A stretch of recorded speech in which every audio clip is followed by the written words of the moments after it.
ओम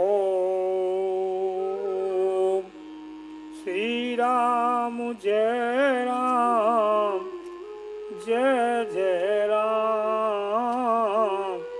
श्री राम जय राम जय जय राम। मंगल भवन अमंगल हारी प्रभु सुदशरथ अजिर बिहारी। सुमिरत सुलभ सुखद सब काहू लोक लाभ पर लोक निवार। श्री राम जय राम जय जय राम। श्री राम जय राम जय जय श्री राम। प्रिय सज्जनों, आज तो कहते हैं, आगे की चौपाई कहती है कि लोक लाभ पर सुमिरत सुलभ सुखद सब काऊ लोक लाभ पर लोक निभाऊ। कहत सुनत, कहने में और सुनने में दोनों में सावधानी। कहने में भी बड़ा सरल है और सुनने में भी सरल है।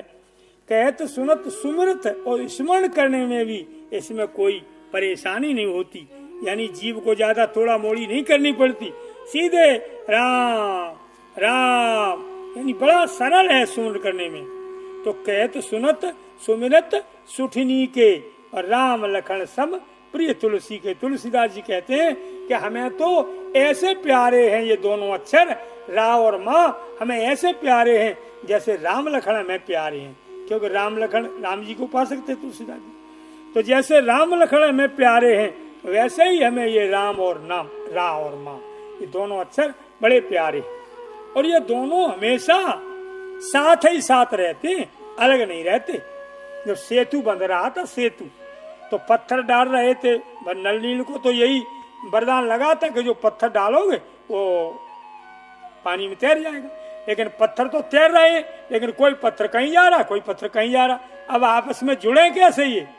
अब इतना चूना सीमेंट तो कहाँ से आएगा? थोड़ा बहुत तो पुल तो था नहीं वो, तो कैसे जुड़े? तो हनुमान जी ने कहा भैया सबसे बड़ा तरीका है क्या? बोला रा और माँ ये दोनों हमेशा साथ साथ रहते हैं, अलग अलग नहीं रहते।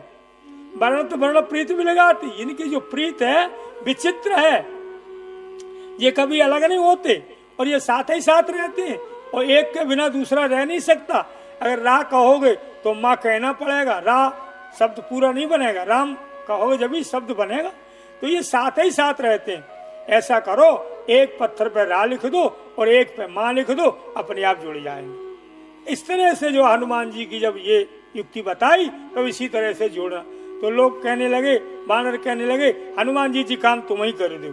तो हनुमान जी अपने यही कर रहे हैं, एक पत्थर पे रा लिखते हैं और दूसरे पे माँ लिखते हैं, आपस में जुड़ जाते हैं। तो ये ऐसे हैं शब्द, ये दो अक्षर ऐसे हैं कि बरणत बरण प्रीति बिलगाती। इनकी जो प्रीत है आपस में अलग नहीं है, प्रेम है आप दोनों में, एक साथ ही साथ हैं दोनों। जैसे ब्रह्म और जीव ये दोनों साथ ही साथ रहते, अलग नहीं रहते। किसी शरीर में कोई शरीर ऐसा नहीं होगा जिसमें जीव होए ब्रह्म न होए। ऐसा कोई शरीर है या में भगवान होए और जीव न होए? यानी जिसमें हर शरीर में भगवान है तो जीव भी है, यानी ब्रह्म है तो जीव भी है। यानी जैसे जीव और ब्रह्म साथ साथ रहते हैं, अलग रह नहीं सकते। जब ब्रह्म रहेगा वहाँ जीव रहेगा, जीव रहेगा वहाँ ब्रह्म रहेगा, ये अलग अलग नहीं रह सकते। पर बात यह है तो महाराज जब ये साथ ही साथ रहते हैं तब हम ब्रह्म को क्यों नहीं जान पाते? बस ये हमारी भूल है। भूल ये है कि जो बीच में दीवार खड़ी है तो साथ ही साथ, लेकिन जो अज्ञान का पर्दा पड़ा हुआ है, जो माया का पर्दा पड़ा हुआ है, वो एक उस दिन हम माया के बारे में विवेचन कर रहे थे तो एक व्यक्ति ने मुझसे पूछा, महाराज आपने माया के बारे में जो विवेचन किया है वो ये माया आपने बताई है कि माया संसार के जो पदार्थ हैं वो। लेकिन माया ये जो इसकी गति क्या है, माया की कहां तक गति है? तो भैया माया दो प्रकार की है, चेतन और जड़। जो चेतन माया है वह तो है स्त्री, और जड़ माया है वह है धन। जो धन है पैसा रुपया, ये भी माया है, लेकिन ये जड़ माया है। जड़ कैसी? ये बिना चलाए नहीं चलती। भाई रुपए तुम्हारे बक्सा में रखे हैं, बैग में रखे हैं, लेकिन जब ले जाओगे, जब वही जाएंगे बाजार को, अपने आप नहीं जाएंगे। तो ये चलाने से चलती है, इसलिए जड़ है माया ही।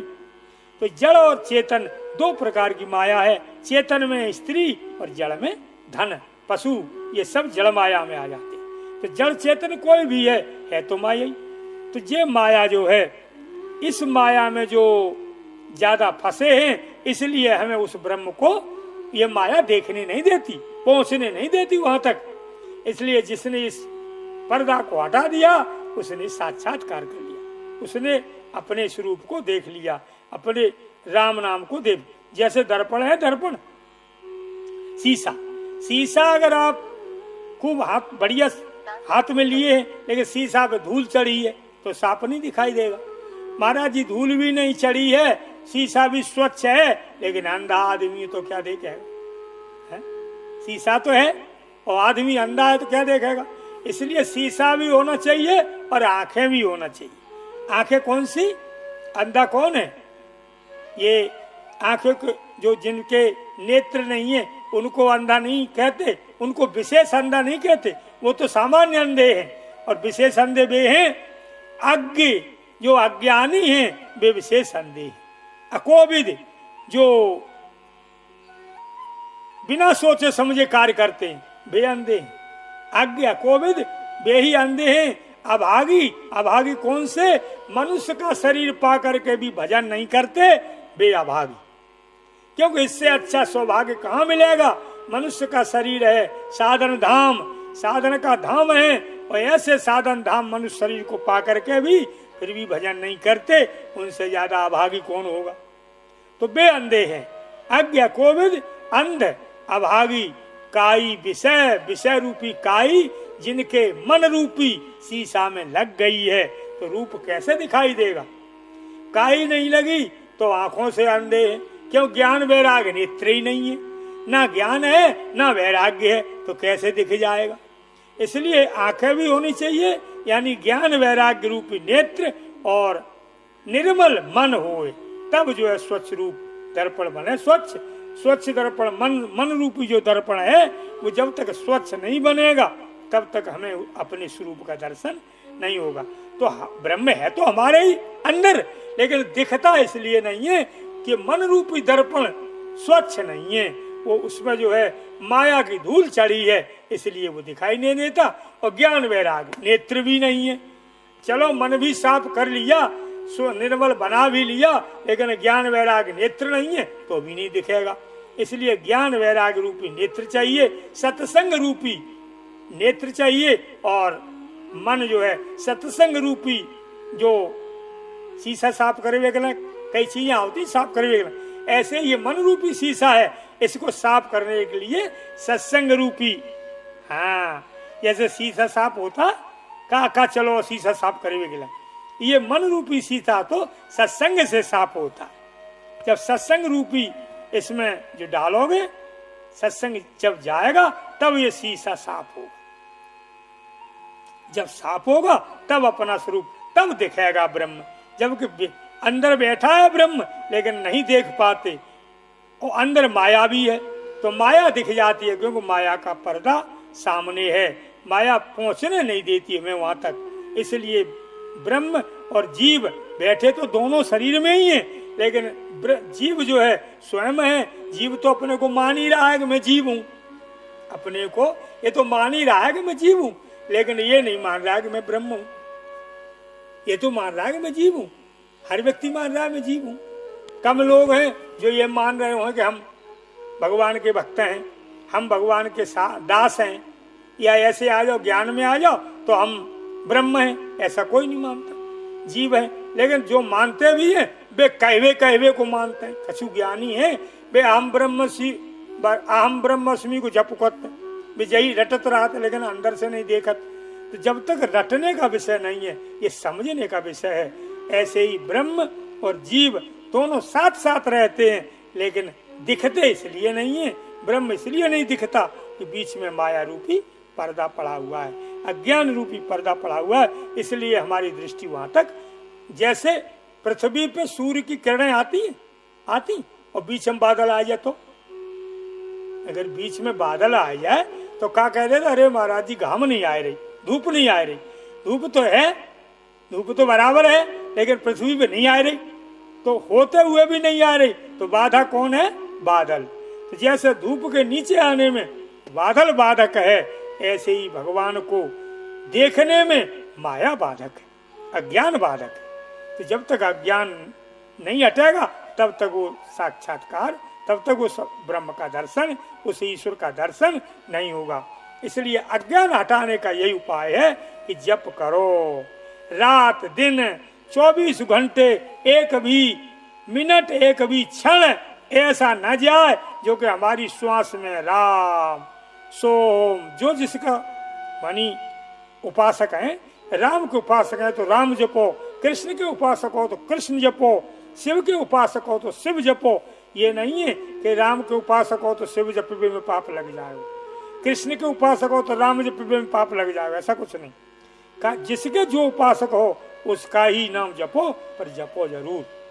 कोई न कोई नाम भगवान का मुख से निकलता रहे, शरीर से क्रिया भय कोई करो, लेकिन श्वास में, हर श्वास में राम नाम, राम राम। इस श्वास में जो है कोई श्वास वृथा न जाए, हर श्वास में राम निकले, हर श्वास में शब्द निकले, वही श्वास फायदा है, वही श्वास श्वास है, वरना तो बेकार हैं।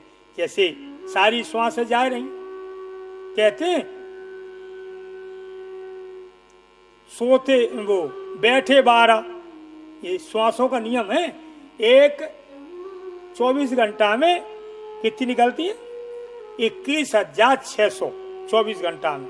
लेकिन इसमें भी एक नियम है, वैसे तो 4 सेकंड में एक श्वास निकलती है, लेकिन कोई काम करो तो जल्दी निकलेंगे। तो बैठे 12, चले 18, चलने में बहुत जल्दी निकलेंगे, और सोवत में और जल्दी निकलेंगे। और कोई बुरा कर्म कर रहे हो तो फिर श्वास की गति अलग है।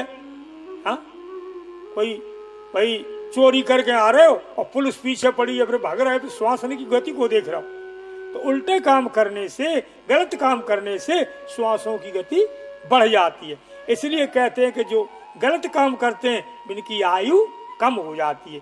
कि आयु तो श्वासों से ही तो है। आप अपनी आयु बढ़ाना चाहो तो श्वासें बचाओ, श्वासें बचा दो, आयु बढ़ जाएगी। जैसे मान लो 1 घंटे में 9 से श्वासें निकलती है, 1 घंटे। 1 मिनट में कितनी निकलती है? 15 चौको 60, यानी 1 मिनट में 15 निकलती। अब 15 मिनट निकलती है 1 मिनट, और हम अपनी श्वासें बचाएं, यानी धीमी धीमी निकालें, तो 1 मिनट में हमने निकाली कितनी? 12। तो क्या बची? 3 बची।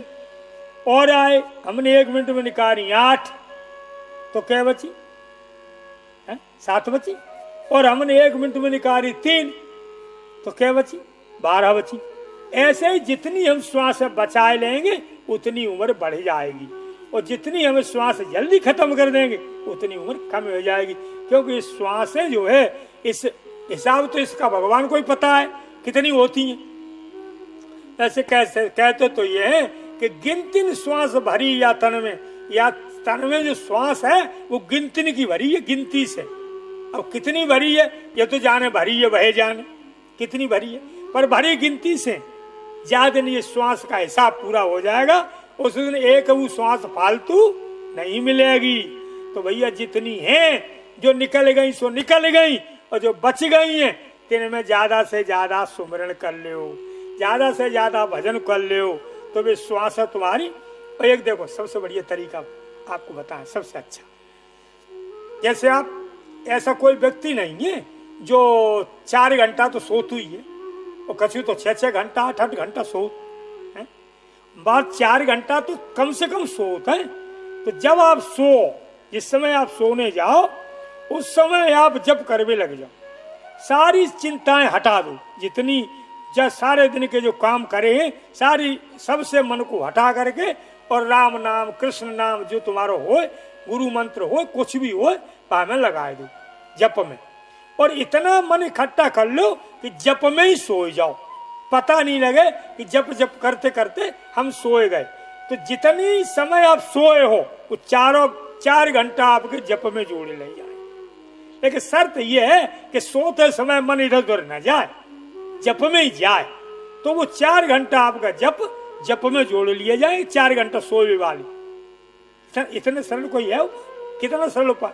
लेकिन बस यही है कि सोते समय तो मुझे का सोचे, जप में को सोवे, लेकिन इतने बेहतर सोचते हो, दिन भर सोच रहे हो, भैया सोवे के टाइम तो ऐसे है जाओ, क्योंकि इतनी तल्लीनता से जप करो जो जप में ही सो जाओ। क्यों, नींद तो आएगी, तो जप में सो जाओ, तो वो समय तुम्हारा जो जप वाला है नींद में जोड़ दिया जाएगा। वो नींद का समय नींद में नहीं जोड़ा जाएगा। 4 घंटे जो आप सोए हो, वैसे तो नींद का जो समय है वो बेकार चला जाता है, वो किसी मतलब का नहीं है।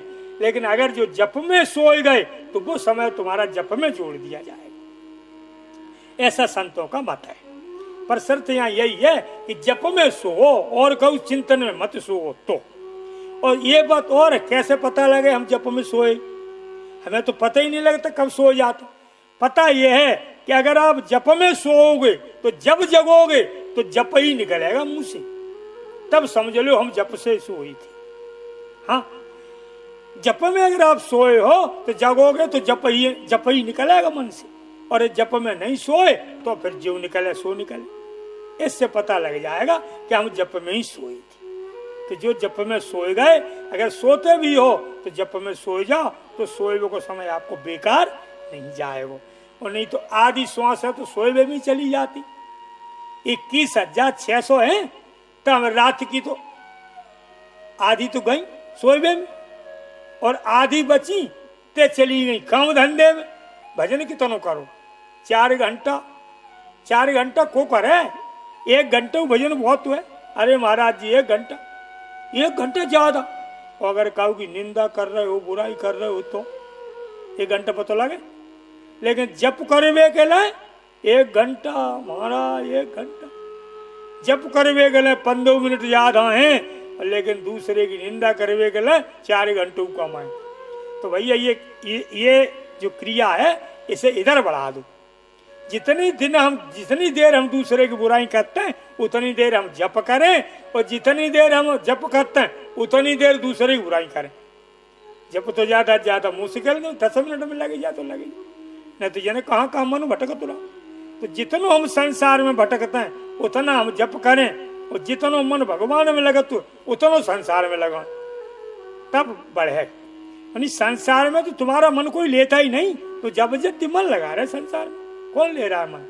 जो मन ले रहा है उसे मन दे नहीं रहे, और जो नहीं ले रहा है उससे मन लगा रहे। ऐसे नहीं भैया, संसार में तन के प्रेमी हैं, तन के ग्राहक हैं, मन के ग्राहक तो भगवान ही हैं। इसलिए सदगुरु को मन दे दो, तब उस ब्रह्म का साक्षात्कार होगा। जब ईश्वर जीव जो साथ ही साथ बैठे तब दिखेंगे, जब ज्यादा से ज्यादा जप होगा।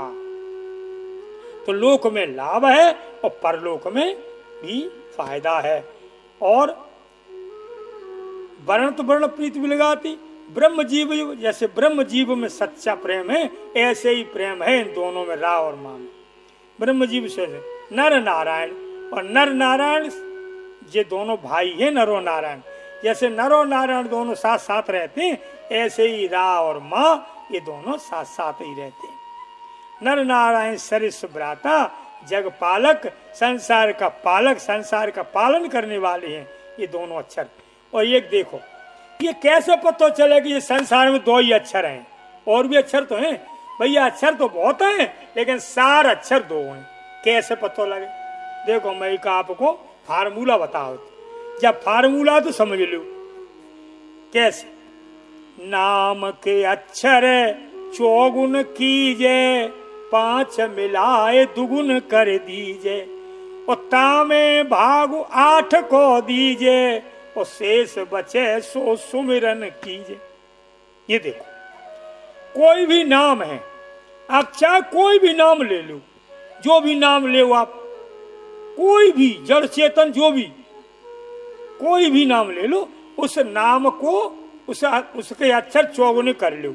जैसे राधा है, राधा 2 अक्षर है, और बड़ो नाम देख लो कोई, 4 पाई, और बड़ो देख लो कोई भी नाम हो, उसके अक्षर चाहे 2 अक्षर को नाम हो, चाहे 4 अक्षर को हो, चाहे 10 अक्षर को, नाम के अक्षर चौगुन कीजिए। इन अक्षरों को चौगुने कर लो। जैसे 4 अक्षर है,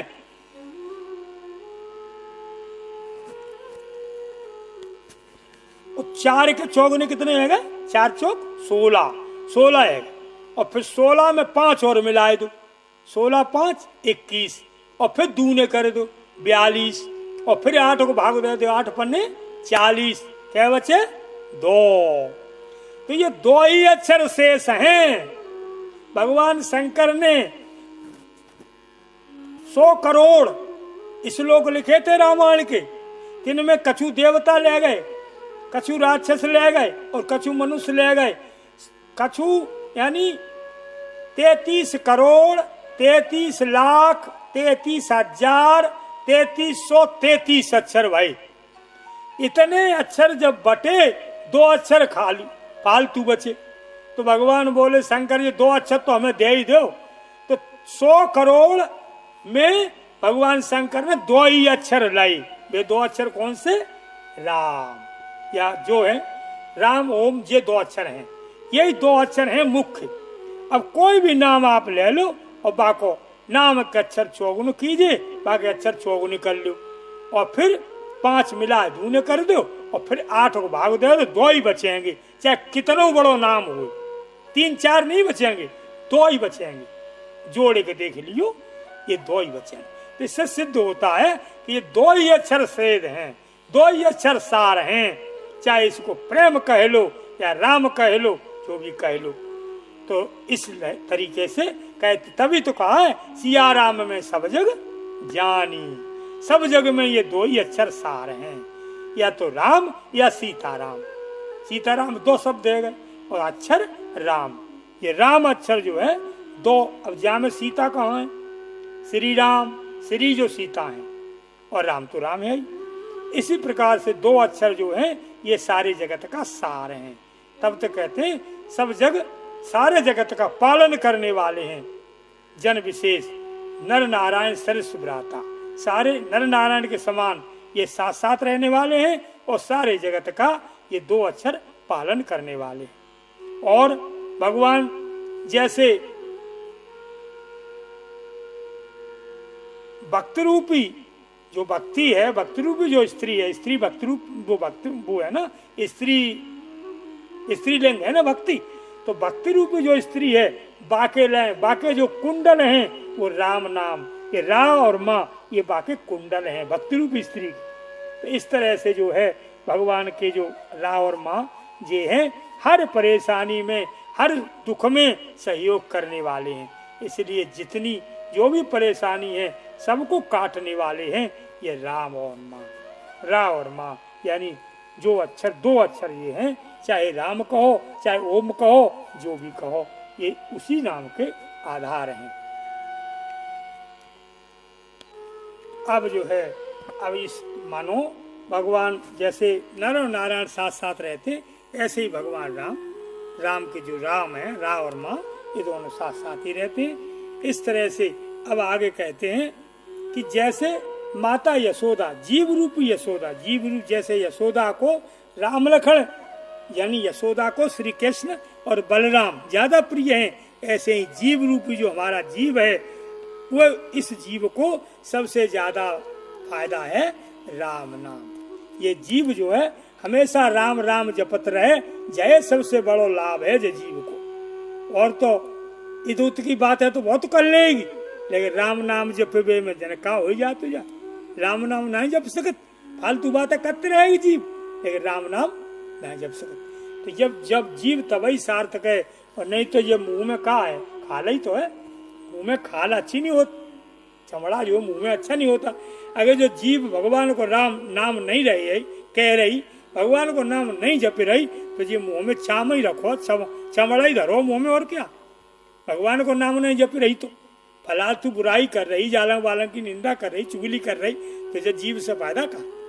इसलिए जीव वही फायदा तभी है इस जीव का है। रसना तभी रसना है जब रस को प्राप्त करे। कौन है रस को? राम नाम रूप, जो राम नाम रूपी रस है, इस रस को जपे तब वही जीव है, और नहीं तो फिर जैसी कछू है। पर इस जीव को, ये जीव जो है सार्थक तभी बने जो हमेशा जामे राम राम राम राम राम चलता रहे, कृष्ण कृष्ण चलता रहे, शिव शिव चलता रहे। या जीव से और हमें एक बड़ी अच्छी घटना मिली, सुनिए। एक पिंड में ही एक बालक था, उसको माँ का भक्त था, तो उसको आवाज आती थी कानों में, क्या जीव चढ़ाओ, अपनी जीव चढ़ाओ। तो उसने इस बात को समझ नहीं पाया अर्थ को, और उसने अपनी जीव चढ़ा दी काट के। लेकिन मैया की कृपा ऐसी हुई कि 3-4 दिन बाद उसकी जीव पुनः जैसी की तैसी हो गई। ये सत्य बात है, ऐसी मनगढ़ंत कथा नहीं, सही है बिल्कुल। अब उसने एक बार, जब हमें ये पता लगा, लोगों ने बताया कि महाराज ये ऐसा वो लड़का था, उसने अपनी जीभ काट के चढ़ा दी। तो हम उस लड़के से मिले। भैया ऐसे भक्त से तो जरूर मिलना चाहिए, क्योंकि हम भी माता के भक्त हैं। तो हम उस लड़के से मिले, और भैया क्या बात है, हमने सुनी तूने जीभ काट के चढ़ाई दी। बोले हाँ महाराज, वो मैया हमें आवाज देती है, जीभ चढ़ाओ जीभ चढ़ाओ, तो हमने चढ़ाई दी। अब ठीक है कि महाराज अब आवाज आती है, 3 दिन में जीभ तो है गई सही, लेकिन आवाज अब आती, जीभ काट के चढ़ाओ जीभ काट के चढ़ाओ। कितने बार चढ़ाए? अरे राम राम डाला। तब उन्हें समझाया उसे, हमने देखो ये देवताओं की जो भाषा है ये परमहंस भाषा होती है, ये अध्यात्म होती है, सांसारिक भाषा नहीं होती। जीभ काट के चढ़ाओ या को मतलब ये है कि अपनी जीभ से मैया को नाम जपो, फालतू बातें मत करो, या जीभ से उनको ही नाम जपो। इसका मतलब ये है जीभ चढ़ाना, काट के चढ़ाना नहीं होता। तब उसने कहा हाँ महाराज जी बड़ी अच्छी बात बताई आप। तो मतलब कहने को जी है कि जीभ चढ़ाए दो भगवान के नाम के ऊपर, मंदिर में जीभ चढ़ाए दो मैया पे, तो मैया पे जीभ चढ़ाए को मतलब यही है। शीश चढ़ाए दो, शीश चढ़ाए को मतलब यही है अहंकार खत्म कर दो। ये नहीं मूड काट के चढ़ाए दो, पुलिस पकड़े फिर यार। तो यानी मूड काट के नहीं चढ़ाना, ये सिर अहंकार रूपी सिर है, अहंकार चढ़ा दो। और जो जीव है, ये जीव जो फालतू बातें कर रही है, ये जीव जो है भगवान के नाम में लगा दो, मैया के नाम में लगा दो, ज्यादा से ज्यादा राम को नाम ले ये जीव, तभी ये जीव सार्थक है। हाँ तभी सार्थक है। और जैसे कहते हैं कम बोलो, तो कम बोलो को मतलब ये है फालतू बातें मत करो, बोलो तो भगवान के नाम से, कितने बोलो, खूब बोलो, लेकिन राम राम राम बोलो खूब। ते तो बोले न, राम को नाम को जप तो ना हो, लेकिन फालतू बातें इतनी बोले कि कोई लिमिट ही ना। तो भैया ये तो जीव का तो तभी सार्थक है जब ये जीव भगवान के नाम में। एक कवि ने कहा है कि ये जीव जो है क्षण भंगुर जीवन की कलिका, ये अपना जो शरीर है ये पता नहीं कब नष्ट हो जाए। इसलिए कहते हैं, कवि कहता है कि ये शरीर का पता नहीं कब नष्ट हो जाए, इसलिए ये जीव तू एक मिनट खाली मत रहे, राम को नाम ले ले, कापतो अंत समय पे हली कि ना हली अबे हिली ले, अबे राम नाम ले। तो ये जीव अंत समय पे बड़े खने हिलती है, लेकिन जो ले हिल रही है तो ले जाए राम के नाम में हिलाते रहो, यही जीव का सबसे बड़ा लाभ है। इतना जय श्री